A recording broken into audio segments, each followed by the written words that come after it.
Hi, everyone. My name is Heather Thacker, developer advocate. Maybe you remember my talk from last year on baking and DevOps. And we all know that eggs are a really important ingredient in a lot of recipes, just as performance testing is vital in resilient systems. So this talk is inspired by both Gatling testing tools and my backyard chickens. So in order to be confident in the chicken coop or application capacity, it's important to understand the limits and bottlenecks of your system.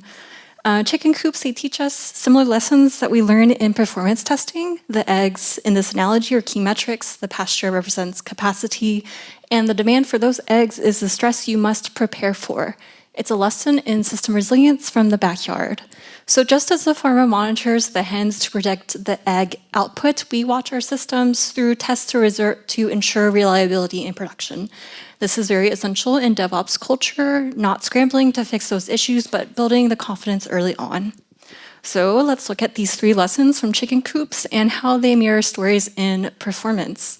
Let's manage the pasture with load testing, handle demand surges with stress testing, and see how we monitor the egg quality as our core performance metric. Lesson 1, the grass represents our system's capacity. If all the chickens stay in one corner, it will become overgrazed, turning to mud, risking the health. And in this case, the resource isn't the problem, but the unbalanced load is. So when we have these unmodeled traffic patterns, it strains specific services. We need to validate that our system can handle its expected peak load when users behave realistically, whether that's like browsing different endpoints or products, for example. So with this load testing, we simulate realistic user flows, spreading the load across multiple endpoints and user journeys. It's similar to pasture rotation, ensuring that you don't get cooped up on a single bottleneck while confirming the overall capacity is sufficient. So a successful load test, it validates that our capacity planning is correct and our traffic is well managed. It gives us the confidence that under normal peak conditions, the pasture remains healthy and the system remains performant. Lesson 2, demand. So normally I know how many eggs my chickens will lay and who wants them, but what happens when my family tells their friends and the demand surges beyond supply? This creates stress and reveals breaking points in my backyard operations.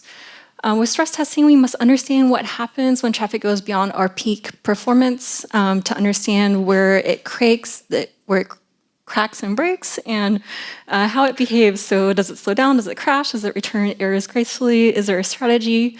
We need to test beyond that peak expectation because we don't want the users to be the one to find the limits.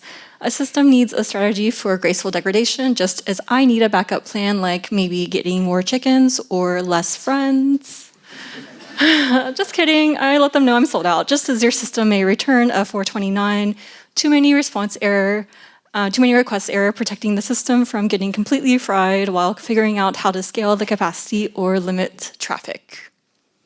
Lesson 3, quality. The eggs are an important metric. A steady egg count, a strong shell, bright yolks, they're all signs of a healthy flock. A sudden drop without seasonal changes is a warning sign of a deeper problem going on. Breathe. In our system, the egg quality is measured by core performance metrics like 99th percentile response times, throughput, and error rates. A sudden spike in latency or a rising error rate is like a weak eggshell, a clear indicator that the health is degrading. So we need to track these quality metrics continuously by integrating performance tests into our CI/CD pipeline. This way we can catch performance regressions before they hatch into production problems. Ew. When an automated check fails, it's a signal to investigate. We check the coop for stress or predators for sickness or any sickness, just as we use those reports from testing tools to diagnose bottlenecks like slow queries or misconfigured services before it impacts the user. So whether you're managing a chicken coop or an application, success requires managing capacity, preparing for surges, and continuously monitoring your metrics in the CI/CD pipeline for excellent quality. Thanks for laughing, guys. I really appreciate that. Chickens taught me that consistent output depends on a healthy, resilient system, and the same is true for applications. When performing stress tests and understanding metrics, we can focus on delivering reliable experiences for our users and stop walking on eggshells around releases. So in conclusion, I hope you've learned a thing or two about improving your application and chicken performance with testing. Here are a few ways to connect. If you'd like to talk more about chickens or testing, come find me. I'll be around. Thank you all. Thank you, Heather. Once again, big round of applause.